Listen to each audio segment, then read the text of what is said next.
জুবিন দাই গাই থৈ গৈছে, মন্ত্ৰী MLA সব পাপৰ হে মাত্ৰ, দেখিবলৈ খাদ্য আচলতে শব্দ। আপুনি মাত্ৰ এটা শব্দ, আপুনি বা আপোনালোক একো একোটা শব্দ, একো একোখন পাপৰ। গতিকে আপোনালোকে এখন ছবি মুচিলেও আপোনালোকে নাভাবিব জুবিন গাৰ্গৰ স্মৃতি, জুবিন গাৰ্গৰ কথা ইয়ালৈ অহা এজন অতিথিৰ পৰা আপোনালোকে লুকুৱাই ৰাখিব পাৰিব। মহানগৰীৰ কিমান স্থানতনো জুবিন গাৰ্গক আপুনি মুচিব পাৰিব? কেইজন মানুহৰ কিমানখিনি মনৰ পৰা আপুনি জুবিন গাৰ্গক মুচিব পাৰিব? আপোনাৰ নিজৰ মনৰ পৰা পাৰিব নে ভয় কৰিছে জুবিন গাৰ্গৰ ছবিখনলৈও? কিহৰ বাবে ইমান ভয়? নে কেতিয়াবা জুবিন গাৰ্গৰ সমান নোহোৱাৰ এটা আক্ৰোশ আছে কাৰোবাৰ মনত? এটা ভিডিঅ' প্ৰস্তুত কৰিবলৈ বাধ্য হৈছো, কাৰণটো এখন ছবি, আৰু ছবিখন এখন সাধাৰণ ছবি নহয়। ছবিখন গণেশগুৰি ফ্লাইঅভাৰৰ তলত বিশিষ্ট চিত্ৰকৰ মাৰ্শ্বেল বৰুৱাই আঁকি থোৱা এখন ছবি, আৰু ছবিখন আমাৰ সকলোৰে মৰমৰ, আমাৰ হিয়াৰ আমঠু, আমাৰ একমাত্ৰ উজ্জ্বল নক্ষত্ৰ, যি 19 ছেপ্টেম্বৰত কেনেকৈ আমাৰ মাজৰ পৰা হেৰাই গ'ল আমি নাজানো, দ্য জুবিন গাৰ্গৰ।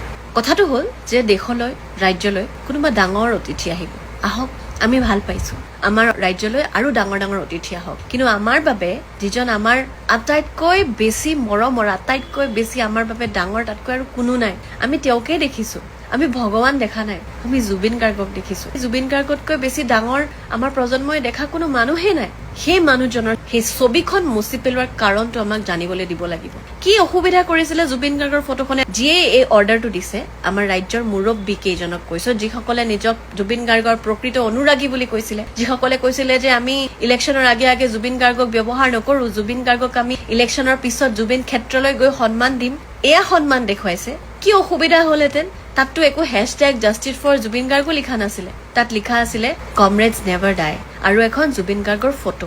কিহৰ বাবে সেইখিনি মুচি পেলোৱা হ'ল? কি অসুবিধা দিছিলে সেই ফটোখনে? মাৰ্শ্বেল বৰুৱাৰ ইমান এখন ধুনীয়া চিত্ৰ কোনো কথা নোহোৱাকৈ, একো কথা বতৰা নোহোৱাকৈ কিয় মুচি পেলোৱা হ'ল?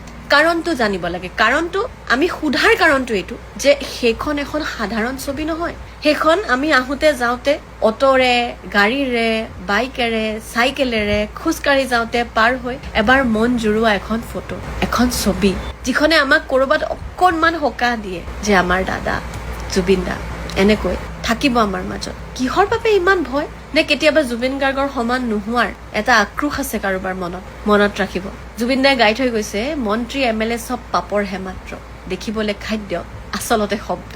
আপুনি মাত্ৰ এটা শব্দ, আপুনি বা আপোনালোক একো একোটা শব্দ, একো একোখন পাপৰ।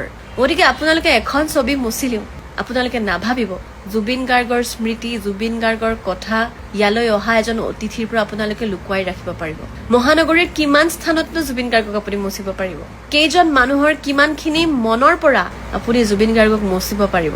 আপোনাৰ নিজৰ মনৰ পৰা পাৰিব নে ভয় কৰিছে জুবিন গাৰ্গৰ ছবিখনলৈও আপোনাৰ ভয় লাগিছে?